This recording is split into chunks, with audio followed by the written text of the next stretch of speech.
Sandra Hutchins is determined to make the most of this cruise to the Mexican Riviera.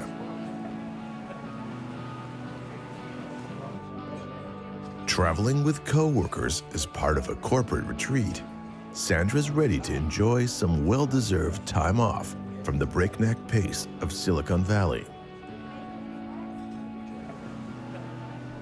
The company is about to go public, and Sandra stands to become very wealthy, along with her business partners. This cruise is all about celebration and well-deserved rest. But the rocky shore of the Baja coast is Sandra's final resting place. Mexican law enforcement need to do detective work here that is nothing short of heroic to find out who killed Sandra Hutchins. What's the motive behind this tragedy? In the end, Sandra herself will tell investigators who kills her.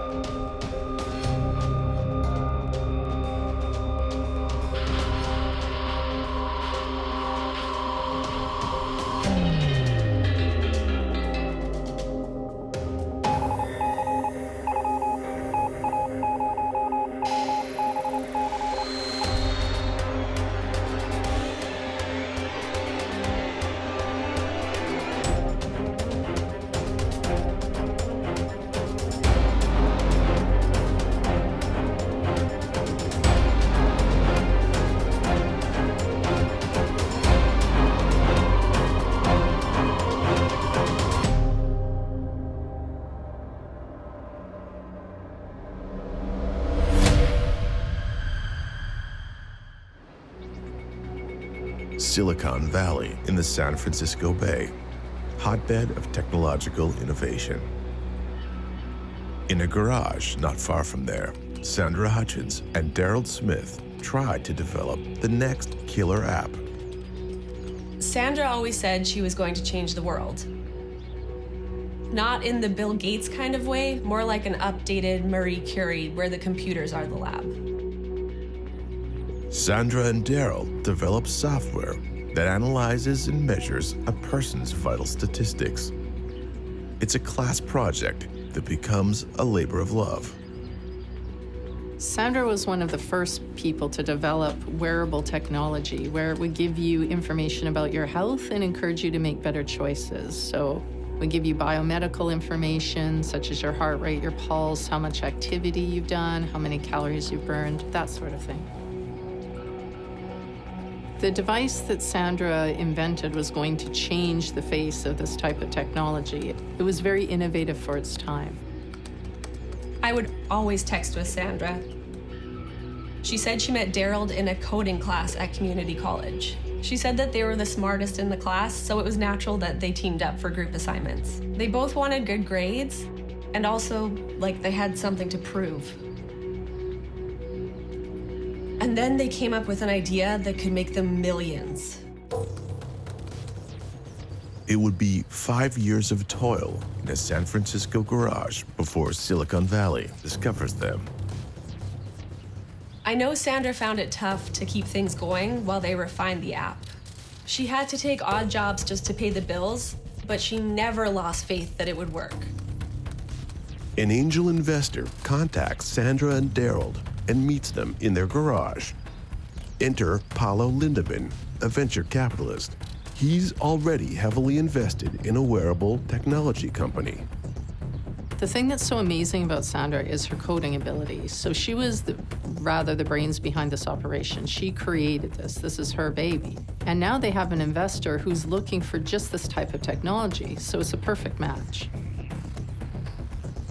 Paulo Lindemann invests in the startup venture created by Sandra and Daryl, bringing millions in venture capital to the business in exchange for a portion of the ownership.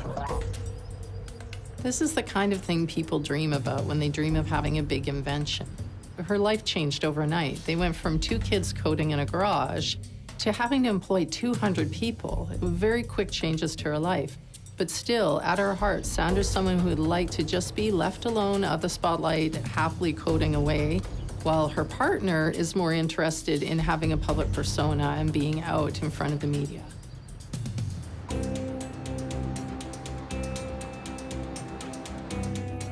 A year later, the startup announces an initial public offering, which could be worth upwards of $1 billion. Going public is cause for a great celebration for this team. It means that they're going to be set for life, basically. They're not going to have any financial worries whatsoever. And any costs that they do have, the investor will cover. So it's a great excuse to celebrate. Any investment that Paulo has made is going to come back to him tenfold. So really, there's no risk involved. Sandra texted me that she was very happy about the money they got, but mainly because it meant that she could keep coding without having to do all those other odd jobs. To celebrate their success, the three owners of the business take their 200 employees on a corporate retreat. They set sail on a 9-day cruise, departing from San Francisco. They visit multiple Mexican destinations, including a 2-day stay in Cabo San Lucas, before heading home. The entire company is ready for some fun in the Baja California sun. Even the indoor types, like Sandra. Paulo is so convinced that his investment is going to pay off in a big way. He's the one that foots the bill for all 200 employees of the company to be on this cruise. That's a considerable expense, but he's not concerned about it because he knows the money's going to come back to him in a big way. Sandra and Daryl enjoy their time on the cruise and celebrate with some drinks on the deck of the ship. I had a feeling she was gonna cut a little loose on that boat. She deserved some fun. For the first time, Sandra opens up and allows herself to have some fun. Unfortunately, terrible things are in store for Sandra. Sandra was never a fan of boats. She would always stay inside when the rest of us went out on my dad's boat. She was more comfortable in front of a computer than out in nature. Sandra puts on seasickness bands.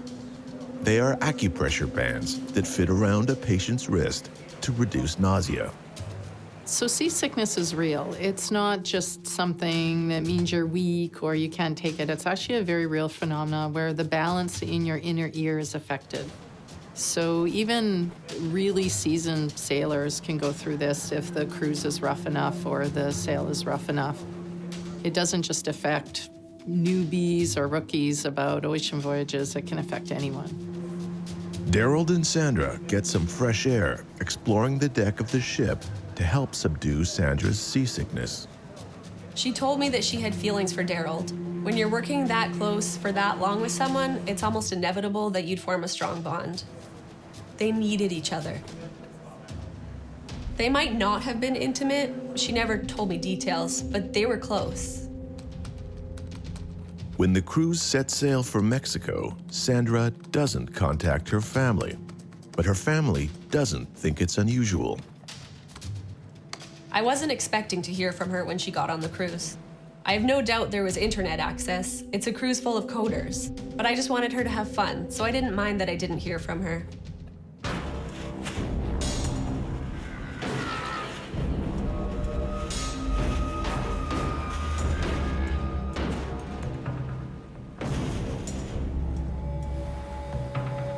Sandra's family may not expect to hear from her, but they can expect a call from the police. What has happened to Sandra Hutchins?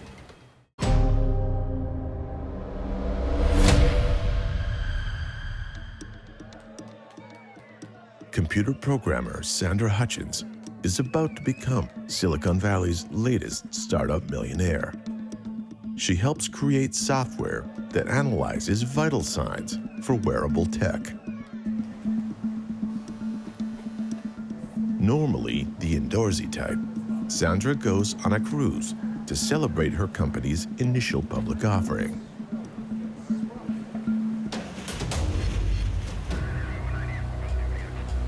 Sandra's life is cut tragically short. Her body is found on the beaches of the Baja California Peninsula on the west coast of Mexico, 50 miles north of Cabo San Lucas. Yeah, we have Mexican authorities who, this one officer in particular, has located a body floating in the water just off the coast of Mexico in the area in which he works. He's unable to identify her, and she doesn't look like she should be anywhere near the water. Doesn't have any identification on her, and certainly doesn't look like she's dressed to be swimming. The one thing he does notice is that she's got these red bands on her wrists, and they're identified as seasickness bands, which gives him an idea that she may have come from a cruise ship that's either nearby or has gone by in the recent past. She's either been put there or fallen there. She's drowned, possibly somehow. He's just unable to figure out why she's in fact in the water. Investigators have their work cut out for them. Looking into a passenger who has gone overboard is no easy task. Well, this is something that is very difficult to deal with, especially in the absence of any witnesses. Physical evidence may be hard to find, if there is any at all. What there is may not be preserved to be analyzed at a later time. If you don't know what you're looking for, you don't know to look for it. That would be the simplest way to put it. Investigators immediately think of the nearby cruise ship destination of Cabo San Lucas to start their search for a possible missing passenger. Cabo San Lucas is a very popular tourist destination. Thousands of tourists go through it every year. So when a body is found, it's a natural assumption to think that it's probably that of a tourist. After requesting entry to any cruise ship currently docked outside of Cabo San Lucas, the Mexican police takes another look at this unidentified body. Luckily, in this case, the police officer in charge of the investigation is very committed to his job. He's very thorough, he's very detail-oriented. This is the type of person you want investigating if anything should happen to you. Typically, bodies that are located in a body of water that have perhaps been there for some time present difficulties in terms of investigative value. Evidence is often washed away. Identification of that person becomes difficult depending on the state of decomposition. Even obtaining something like fingerprints becomes much more difficult. It can be done, but it's not something that is easily done. Those fingerprints could be searched on various databases, both in Mexico and in the United States, internationally. Any law enforcement agency would have the ability to search for those records. Fingerprints are crucial when it comes to identifying someone. Unfortunately, not everybody is in a database, so even if your fingerprints are viable after being in the water, there might not be any record of you. In that case, dental records often are the key to identifying a victim. Beneath the fingernails, the police officer discovers several orange fibers from some type of fabric or clothing. The officer discovers a second sign of struggle. In this particular instance, there aren't a lot of injuries on the body, and as he examines it, he notices a very thin red mark on her neck that indicates strangulation. This is not a typical August evening for this police officer stationed in rural Mexico, who now believes he has a murder victim on his beach.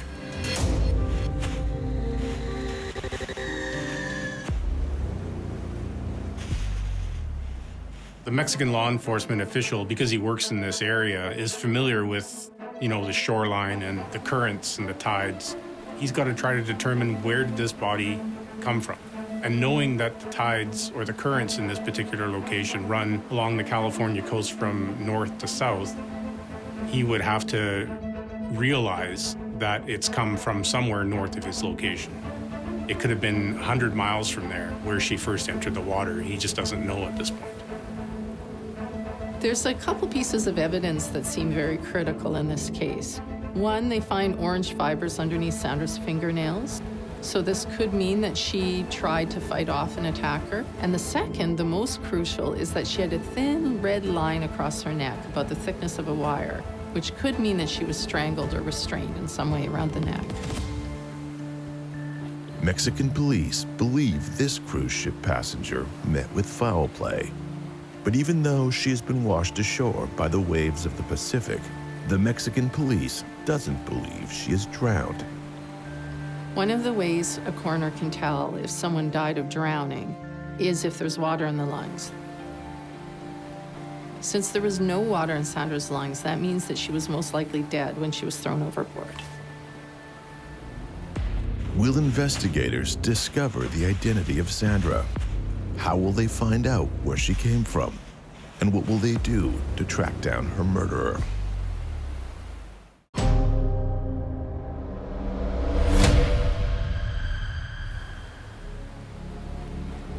Tech entrepreneur Sandra Hutchins washes up on a Mexican beach. Her company is on a cruise to celebrate their initial public offering, where she's thought to have gone overboard. At this point, investigators do not know who was washed up on their beach, but they're convinced it's a murder case. Fibers under Sandra's fingernails and a thin red mark across her neck lead investigators to believe she'd been strangled. Although Sandra's been dead in the water for an undetermined amount of time, investigators retrieve her fingerprints in an attempt to identify her. In the early hours of that morning, investigators run the prints through Interpol's international database of fingerprints, hoping for the good fortune of a match. The officer has discovered that her fingerprints were submitted as a result of a security clearance that she obtained for employment purposes. And we know that only about 20% of all the fingerprints on file are as a result of non-criminal events. So it's unusual that she's in there, but he's lucky to have found the fingerprints. One of Sandra's odd jobs was with the county sheriff's office to monitor their vitals when they're out on patrol. I guess she must have got security clearance at some point. Yeah, on a database like this, you would surrender your fingerprints for a background check so that other police agencies or your employer could check your criminal history for the purposes of employment. Instead, Mexican officials must call Sandra's next of kin with tragic news. From the National Integrated Biometrics Database, investigators get the name of Sandra's software company.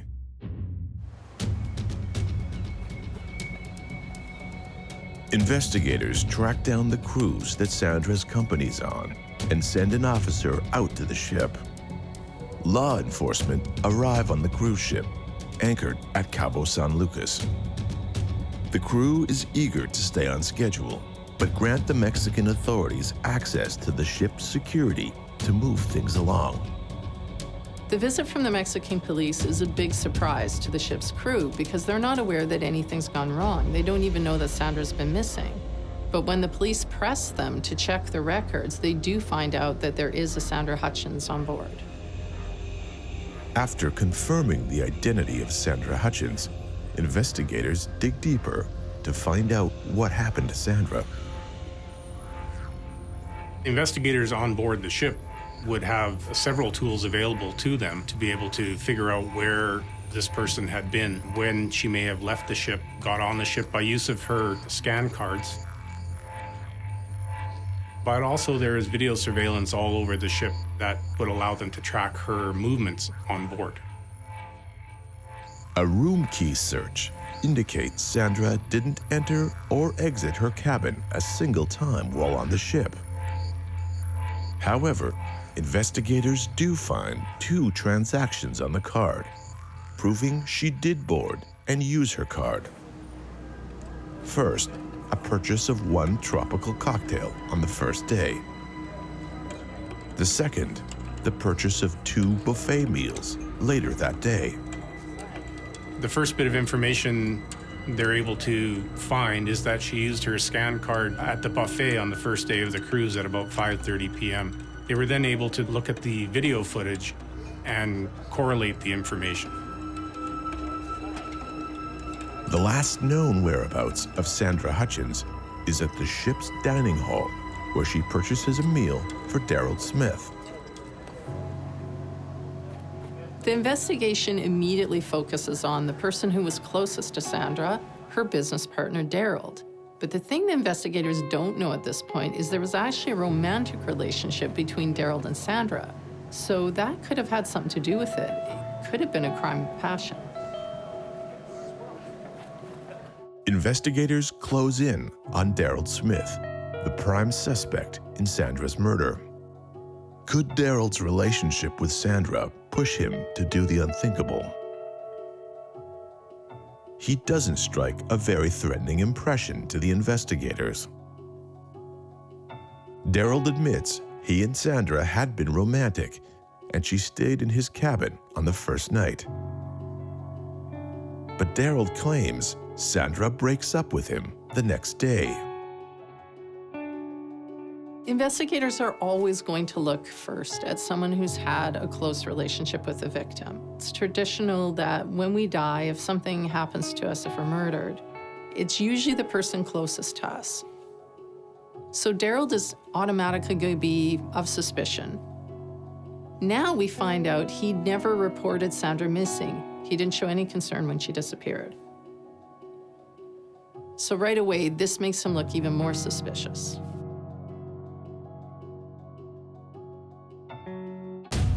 Could heartbreak have been a motive for Daryl to murder Sandra? Investigators follow their moments after the buffet dinner on the first night.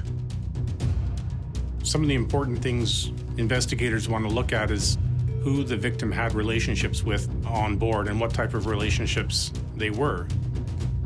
In this particular case, Sandra and Daryl came on the ship together as co-workers. At least it was believed that they were just co-workers.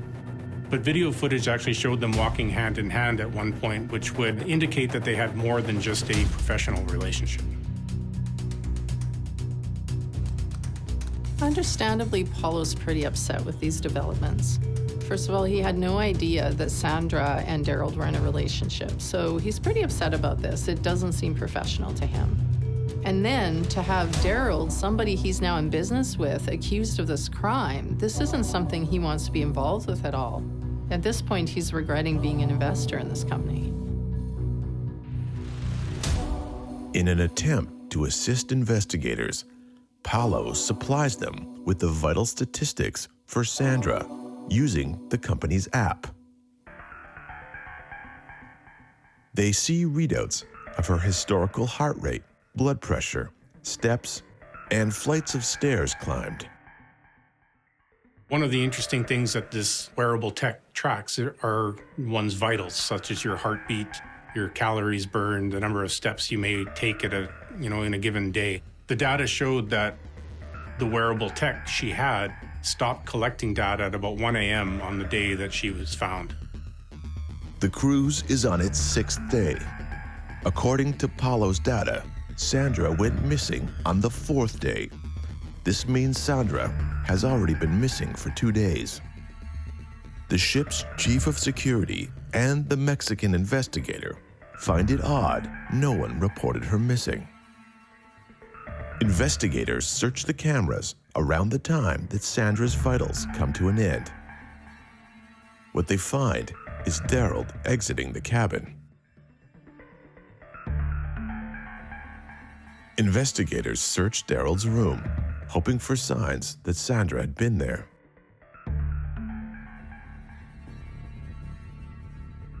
Suspecting Daryl may have thrown Sandra overboard on the 4th night, investigators check the camera covering his balcony, but the search comes up empty.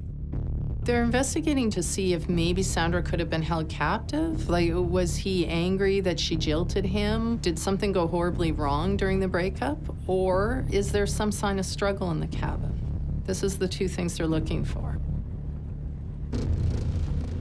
What investigators find tucked beneath Daryl's mattress is an unusual item, a white plastic shopping bag.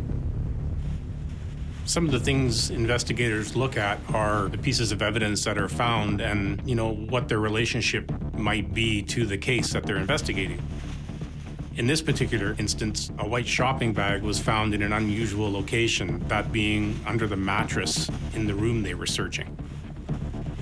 Why a shopping bag would be located in this particular spot is interesting. It certainly raises more questions than it does provide answers. The two most common reasons of murdering someone are love or money. In this case, the police are convinced it's love. They think Daryl is their man. But Sandra's going to send them a message from beyond the grave to tell them otherwise.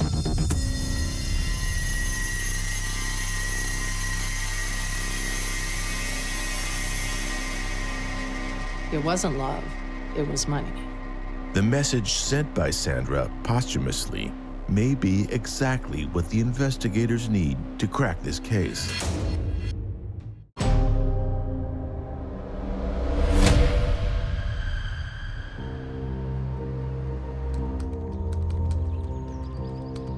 Sandra Hutchins is a Northern California software developer whose Silicon Valley startup has just gone public. Her business partner, Daryl Smith, has grown to become her romantic partner. Love gone bad may have cost Sandra her life. Is Daryl guilty of a crime of passion? Daryl seems like the perfect suspect. He had opportunity, he was closest to Sandra, he knew her movements best, and he probably had the strongest motive of anyone on board, so we think. With no hard evidence, investigators can only speculate that Daryl murdered Sandra. They need more answers before they can make an arrest. So at this point of the investigation, we have Sandra's body. We don't have any signs of a struggle. We don't have any footage of her going overboard, but we know she came from this particular ship. And we have this plastic bag that's been located in an unusual spot. Now, because it's a plastic bag, it's certainly possible for fingerprints to be lifted off the bag to determine who had the bag and what they may have used it for. There's a lot of pressure whenever a crime takes place on a cruise ship. They have a schedule they've got to keep. There's tons of people on board that are essentially held captive while an investigation is going on. They're very eager to get home. Other ships need to get into the same port. So it's a lot of pressure on investigators to try and clear up something maybe a little bit quicker than they ordinarily would have liked to.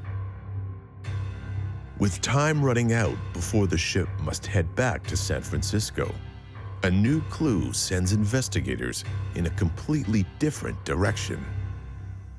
My mom told me that Sandra's mom got an envelope about a year before the cruise that said to open it if anything happened. Apparently, Sandra had some sort of feeling, but hoped that her mom would never have to open it. But after Sandra died, her mom did open it.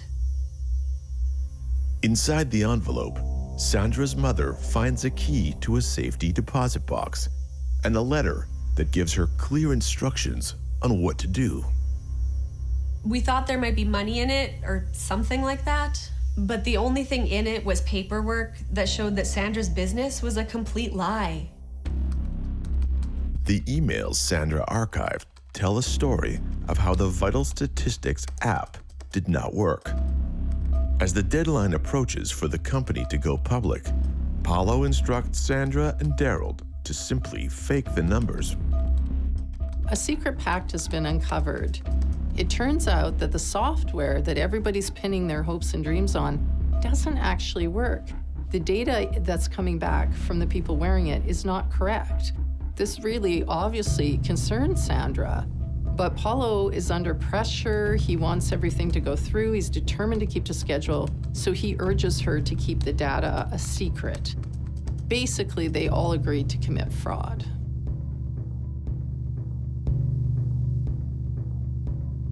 The cache of damning emails leads investigators to believe Paulo fed them false statistics to cover up what really happened to Sandra on board the ship. Perhaps Sandra dies a lot sooner than the fourth night of the cruise, as Mexican law enforcement initially suspect. One of the pieces of information investigators are using to try to establish when Sandra may have died is the data collected from her wearable device, and they believe it stopped at a certain time. But in looking further into it, it appears now that the information may be compromised, that it may have been in fact altered by Paolo to throw investigators off by changing when the information was collected. We know she was still wearing it at the time she was found. It's not a case of it being removed from her body, but the data itself has been altered.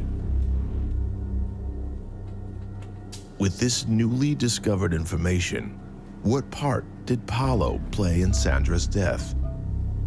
Are Paolo and Daryl working together?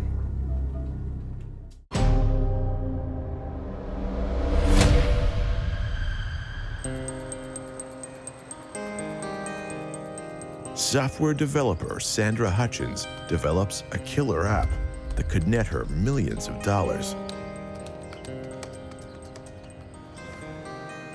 Sandra's business partner, Daryl Smith, becomes her romantic interest. When Sandra washes ashore, the evidence leads investigators to Daryl.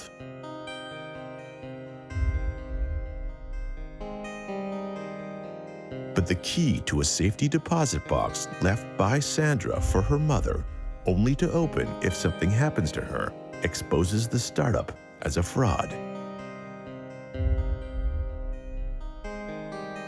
Majority investor Paolo Lindemann becomes suspect number one in Sandra's murder. Did Paolo Lindemann murder Sandra Hutchins and then set Daryl Smith up to take the fall for it? Paolo's looking like a pretty good suspect. There's a lot of money on the line here. But the question is, was it enough for him to orchestrate this entire cruise just to murder Sandra? That's a lot of other people to get involved. You would think that maybe he would just bring Sandra and Daryl on the cruise if he intended all along to kill her. At the time Sandra's body was found, the Mexican official did an examination of her body, and one of the things he did was check under her fingernails, because this often can help establish that there was a struggle. What he located at that time were some orange fibers. Didn't know where the orange fibers came from, but he retained them as potential evidence. So the orange fibers in and of themselves don't provide us anything other than the fact that it indicates there's a possible struggle was involved.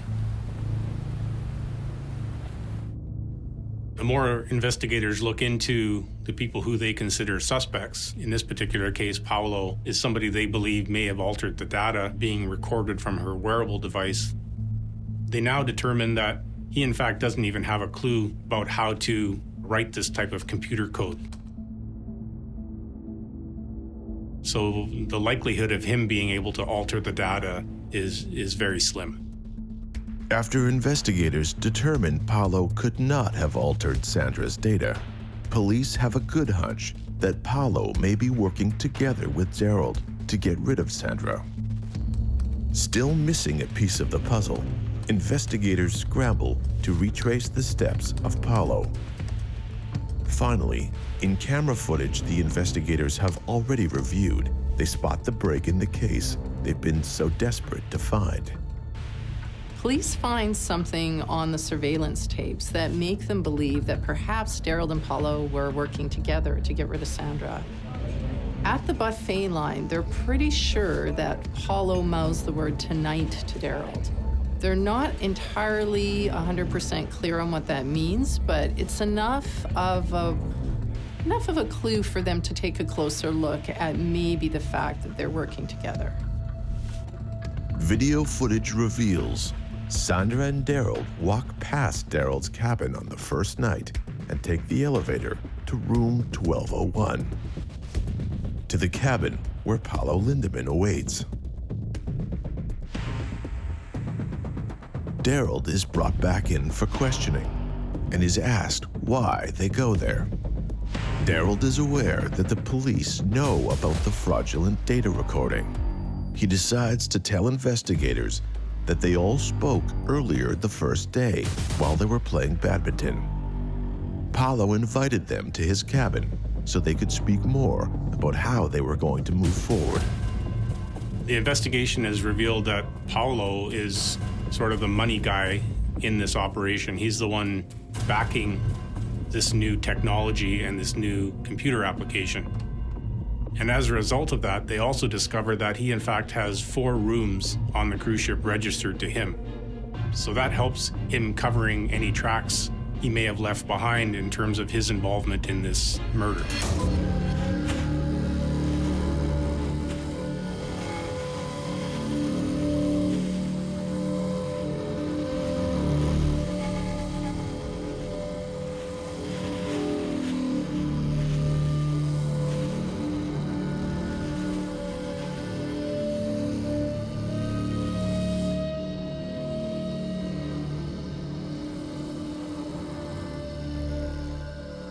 Investigators scramble to find balcony footage from Paulo Lindeman's cabin on the first night of the cruise. The investigation at this stage isn't really confirming anybody as a positive suspect. We don't have any eyewitness to Sandra's murder. We don't have an eyewitness to her going overboard. So at this point, new information needs to come forward to help move this investigation along. Without proof that Sandra went overboard from room 1201, investigators fear there's too much doubt to convict Paulo or Daryl for Sandra's murder, let alone both of them. When investigators track down the camera footage from the balcony of room 1201, they discover a camera malfunction. There's no video to be searched from this camera. The search for justice in Sandra Hutchins' murder comes to a screeching halt.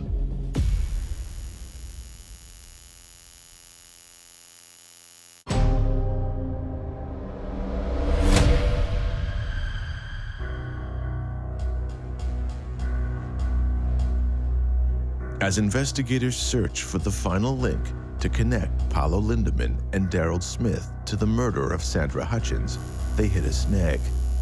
The camera trained on Paulo's balcony isn't working. Investigators try to piece together a timeline of events and find some things that don't add up. If Sandra hasn't been seen since the first night, how does Sandra break up with Daryl the second morning? Why doesn't anyone else from the company question their boss Sandra's disappearance? Why wasn't the security camera working on Paulo's balcony? Investigators scan the footage of the balcony cameras for every cabin below room 1201. After minutes of frantic searching, the investigation nets a sequence of balcony cam footage clips that finally connects the dots.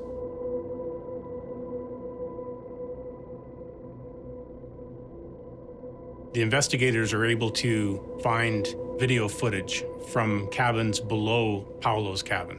And these video images are able to show Sandra falling or going overboard sequentially from cabin to cabin to cabin, directly below Paulo's cabin. Additionally, they've also been able to establish that Paulo, Daryl, and Sandra were all in that cabin at the same time just before she went overboard. Based on where Paulo's cabin was, it seems that Sandra's body was thrown into the ocean from Paulo's room based on how far it had to fall. Being wealthy, of course, Paulo went for the penthouse suite, so there's no higher than his cabin. The investigators have what they need to make an arrest, but they decide to try to get one of the suspects to confess so they have the story right. Daryl is brought in first and comes clean. He explains to the investigators that he and Sandra did have a fight on the first night. She wanted to have a working app and not a lie.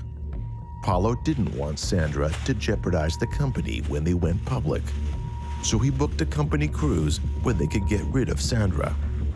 After the deed was done, company members were told seasickness got the best of Sandra and she stayed in her room. Daryl goes on to tell investigators Paulo called in some favors to have his balcony camera broken. After Daryl confesses to police, they have all they need. Mexican federal police charge Paulo Lindemann and Daryl Smith with first-degree murder, as well as conspiracy to commit murder. The U.S. Securities Exchange Commission is notified of the company's fraudulent activities. The murder weapon, essentially, is incredibly important in this type of investigation. It may reveal clues as to who committed the murder. There may be traceable evidence on that weapon that points to a particular suspect. The plastic bag that was found under Daryl's bed between the mattresses was examined again, and they were able to establish that both Daryl's fingerprints and Paulo's fingerprints were on that bag. More so, they were able to link that plastic bag to the marks on Sandra's neck, establishing that that was in fact the murder weapon. Leaving the plastic bag that murdered Sandra under Daryl's bed suggests Paulo may have been trying to frame Daryl. Fortunately for police, many mistakes were made and justice will be served. Paulo Lindemann and Daryl Smith are found guilty, convicted of all charges in the murder of Sandra Hutchins. They will both spend life in prison for the multiple crimes they have committed.